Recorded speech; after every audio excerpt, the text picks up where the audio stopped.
nyumbani. Hata kama nimekuoa. Wewe mke mkubwa, wewe mke mdogo. Najua kabisa zamu ni ya kwako. Ila wewe uzembe wako ndio umekufanya mpaka mimi nikuoa. Uzembe gani? Ni jukumu lako kulala nyumbani kwangu. Jukumu gani wewe? Jukumu gani?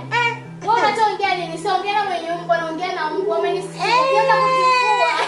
Utamchifua nani? Wewe. Kumbe hata mapenzi maana mwanangu anakonda. Mwambie. Mwambie na enjoy. Hiyo nimesema. Si akwambie mtu wangu. Sawa. Sawa. Kuna kisingua. Sasa kila siku naambia tu nimechoka. Abebi zege alimi afanye nini kitu chochote eti amechoka. Nichoka mimi nahangaika huko mtaani kuona kazi. Anapika anajua yeye usiku kucha. Haijalishi jua kiasi gani. Kanioni mimi najikuta kwa nyumbani kwangu. Kwani mimi kanifanya? Mimi hawala mwenyewe kanioa. Sikia mwambie. Kwa ndoga.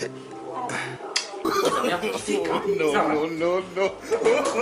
Sababu mzembe au fati kimpangilio. Mimi sisi. Wewe. Yule anavuta nini? Nampeleka nyumbani. Dada, naomba uondoke. Niondoke nini? Unampeleka wapi? Nampata. Nampeleka nyumbani. Nimemkuta huko nini? Nampeleka nyumbani. Naomba tuingie ndani. Hebu tuingie ndani. Unampeleka wapi?